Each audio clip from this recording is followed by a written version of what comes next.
Seen so many hurtful and false rumors circulating about our parents, Kim Porter and Sean Combs' relationship, as well as about our mom's tragic passing, that we feel the need to speak out. Claims that our mom wrote a book are simply untrue. She did not. And anyone claiming to have a manuscript... This isn't just another celebrity meltdown. Diddy's own son just marched into court, locked and loaded with bombshells that could burn the whole empire down. We're not talking tabloid fluff. These are deep family secrets, ready to explode under oath. With Diddy already tangled in controversy, this move could detonate everything we thought we knew about the mogul's kingdom. Whatever pushed his son to go this far, you'll want front-row seats for what comes next. His 7 children released a statement on Instagram saying they want to clear up false rumors about their mother. Meanwhile, a new accuser is coming forward. Senior investigative correspondent Aaron Katursky has the latest. The children of Sean Diddy Combs are speaking out for the first time since their father's arrest last week. 4 of Combs' 7 children writing on Instagram, "We have seen so many hurtful and false rumors circulating about our parents, Kim Porter and Sean Combs' relationship, as well as about our mom's tragic passing, that we feel the need to speak out.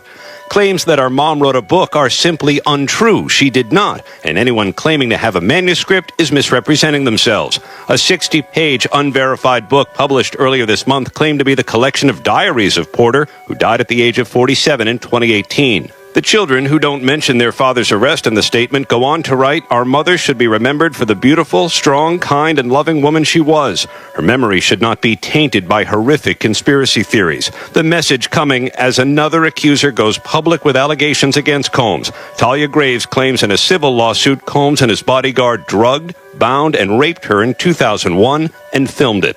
It's a pain that reaches into your very core of who you are, and leaving emotional scars that may never fully heal.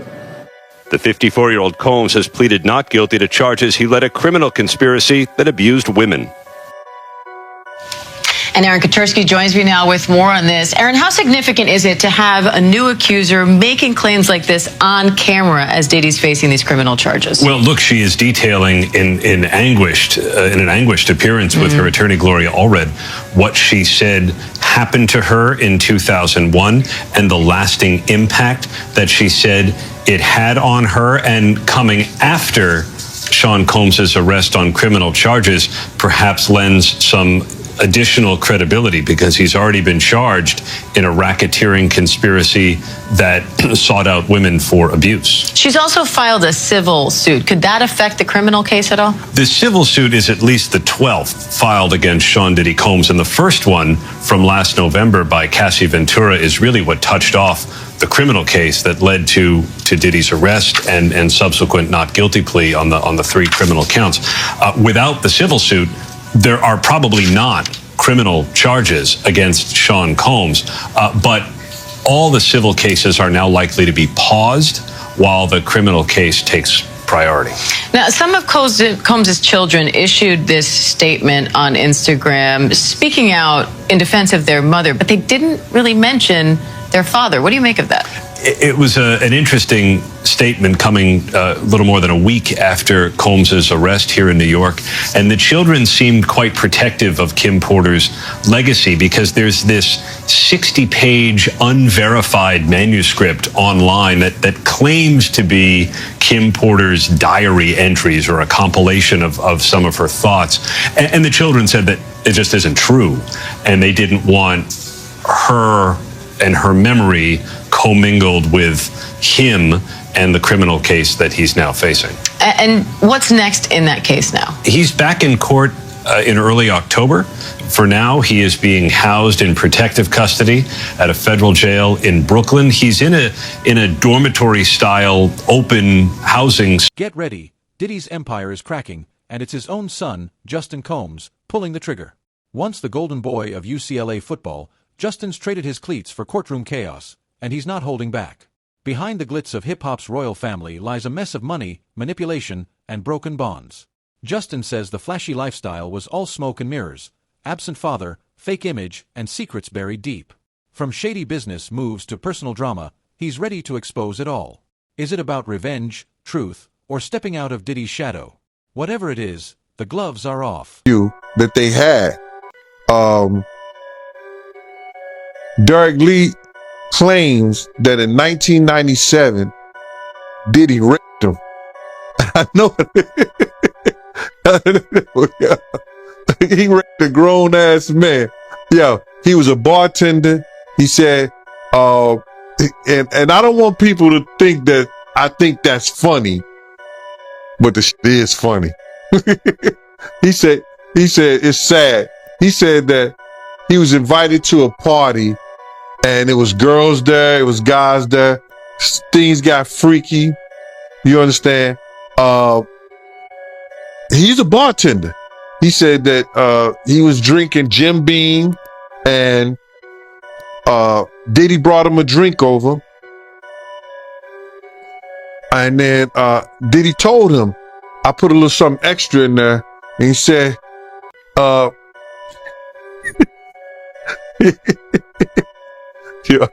I'm sorry, man. He said he woke up butt naked with his thong gone. No, he didn't say. No, he didn't say that, bro. But he said he woke up and Diddy told him he had him. He said he went. He said he went. He filed a report, but they threw it up under the cops swept it up under the rug and everything like that. So,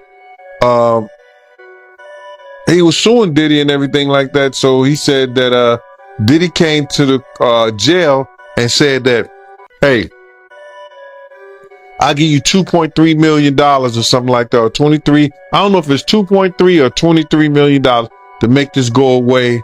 We'll leave this alone the whole 9 yards. Just like I just said, he's trying to pay people off to make things go away, for them to drop their suits and everything like that. You know what I mean? And if he does that, they civil suit. Drop him, make him go away. What would it take?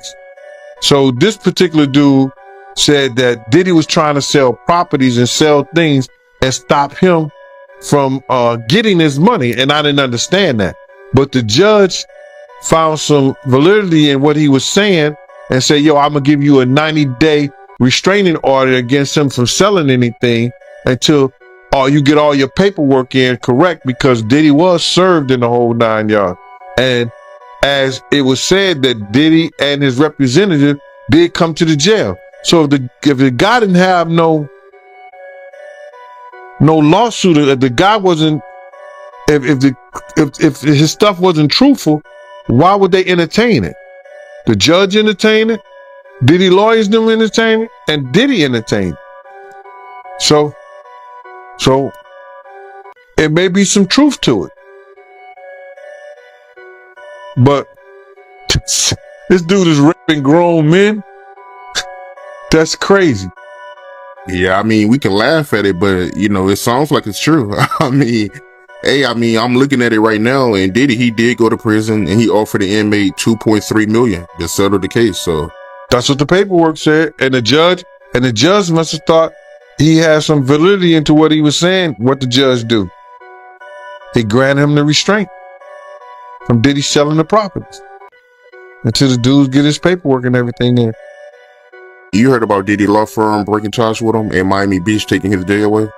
Well, all the things that happened to Diddy, and he losing friends, companies, cities, city names, city girls.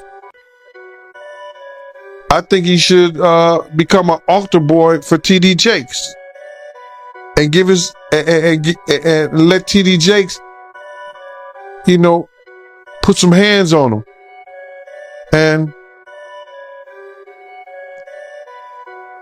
probably save himself and save his soul. I think that's what he should do. I think that he should really consider getting into the church. Yo, listen here, man. Do like Russell Simmons. I don't think they have a charge like that over in. Now it's full-blown chaos. Justin's not just calling out Diddy. He's pulling the entire family into the fire, including his mom, Misa Hilton, and even hinting at sibling tensions. But this isn't just messy family drama. It's a shot at the heart of Diddy's empire. From shady record deals to sketchy liquor brand ventures, Justin's claiming it's all smoke and mirrors. His legal team says they've got receipts, documents, texts, maybe even voicemails that could wreck the whole facade. Some siblings might even join him. Diddy's camp says it's all for clout, but if that's true, why the scramble to shut it down?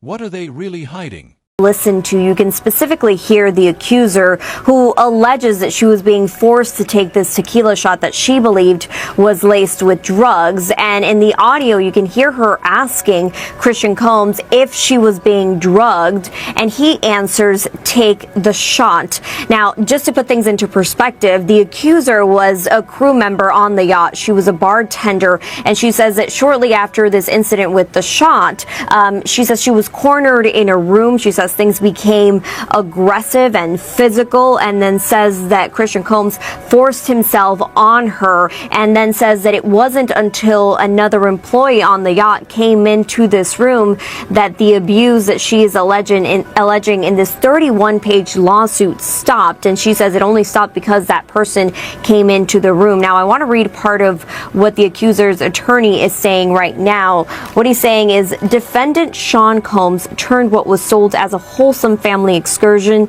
into a hedonistic environment. It resulted in an unexpected increase in workload for her and for her colleagues, as well as unwanted exposure to unlawful drug use, sex work, and general chaos. Now, why are they naming Diddy in all of this? And it is partially because he was leasing that yacht. Now, he is not accused of sexual assault, but he is accused in this lawsuit of liability and aiding and abetting because he was the one renting the yacht. Now, his attorney, or actually the attorney for both men, also speaking out and denying these allegations, saying this complaint is filled with manufactured lies and irrelevant facts.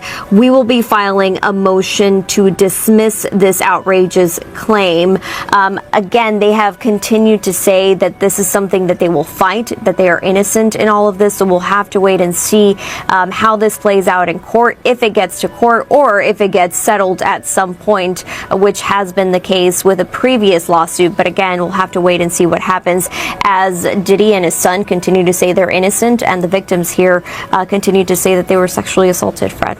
And so while music mogul Combs isn't accused of sexual assault in the lawsuit, he has been accused of a range of sexual misconduct in other separate lawsuits. How might that play into this?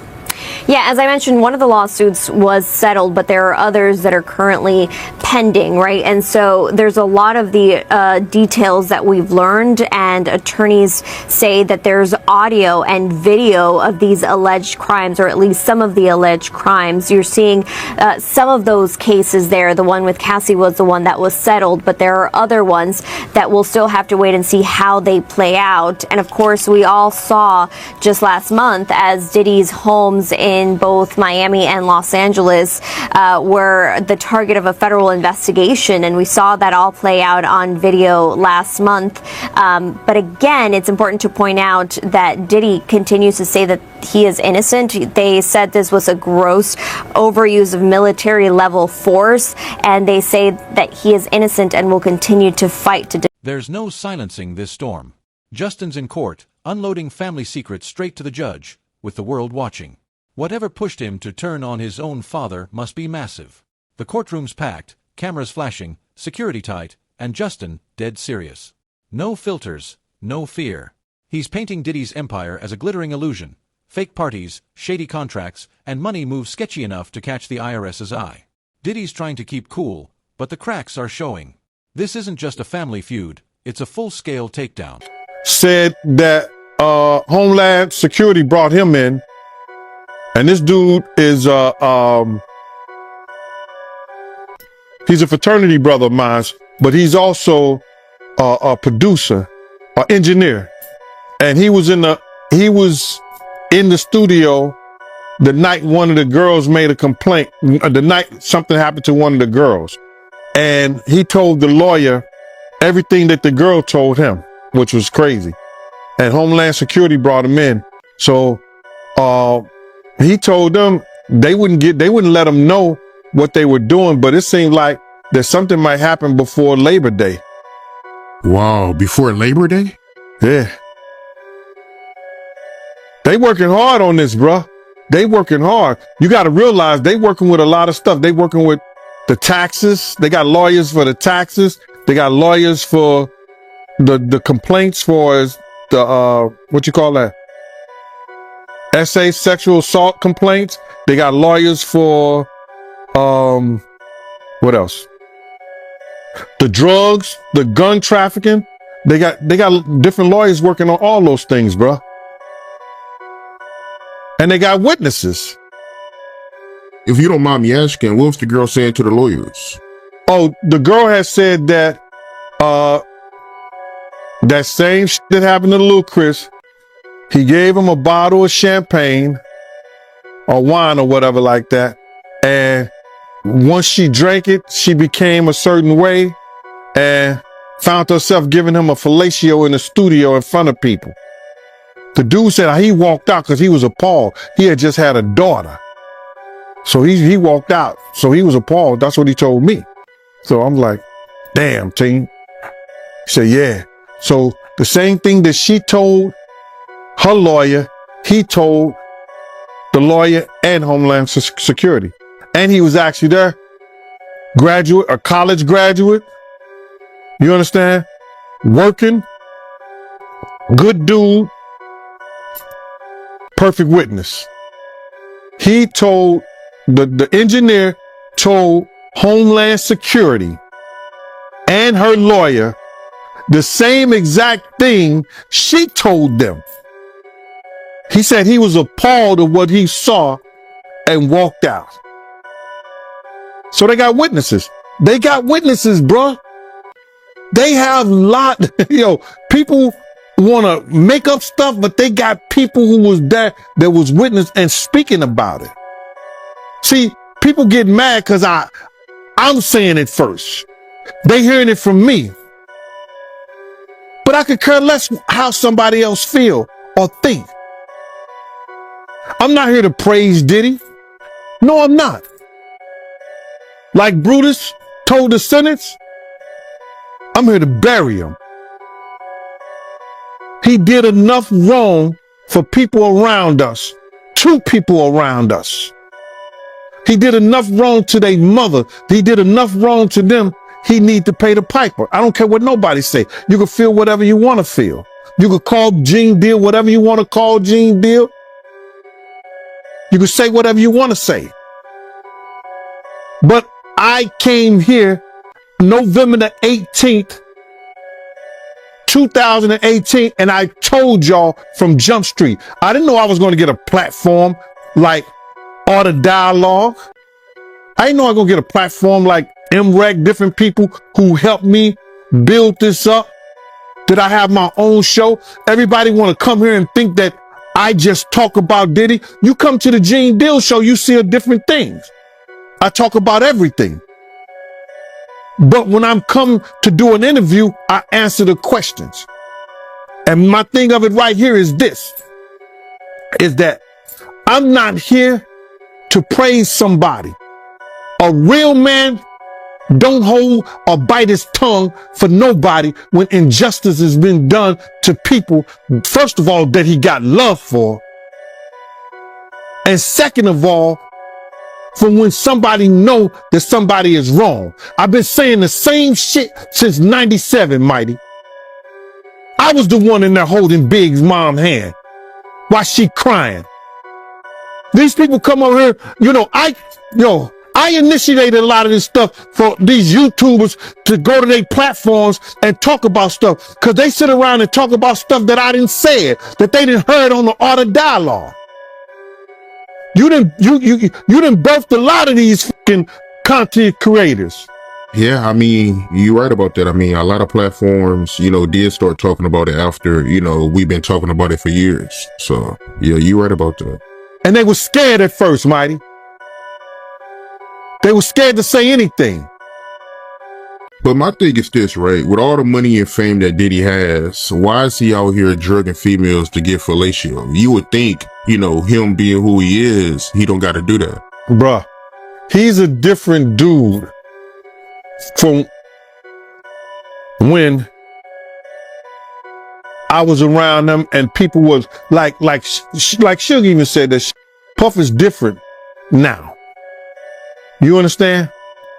When he went to California, man, that's a whole nother stuff, man. Dudes in New York wouldn't even, he probably was doing a little of that stuff right there in New York around people and things like that, but he knew who to do that around. You understand what I'm saying? He knew who to do shit like that around. And when you don't have no conversation, he said it before. He don't know how to talk to women. He don't have no conversation for Jennifer Lopez. I seen him. I was there when they had conversations. She would say some fly shit to him. You know what the perfect day would be with me and you just sitting out here, eating, just sitting out here, having a light lunch, drinking some wine, and just talking and talking and talking. She would say stuff like that to him. You know what I'm saying? And this nigga be looking like he's stuck on stupid. So I've seen him have conversations. He would say to Wolf and them, yo, man, I don't know how to talk to girls. But when you got that kind of money, you shouldn't have to know how to talk to girls. Or read a book and learn how to. This isn't just about dollars. It's personal. Justin's tearing into Diddy's reputation as a father, claiming missed birthdays, empty promises, and even hinting there might be kids out there who don't even know he's their dad. The courtroom's tense. Diddy's legal team is scrambling to shut it down, but the judge is letting Justin talk, and what he's saying lines up with long-whispered rumors. Diddy's barely holding it together while his PR team is probably sweating bullets. Even wilder, Justin's lawyers say they've got more emails, texts, receipts. If this keeps up, Diddy might start missing the days when all he had to worry about were old scandals. The industry's watching, and it's not looking good.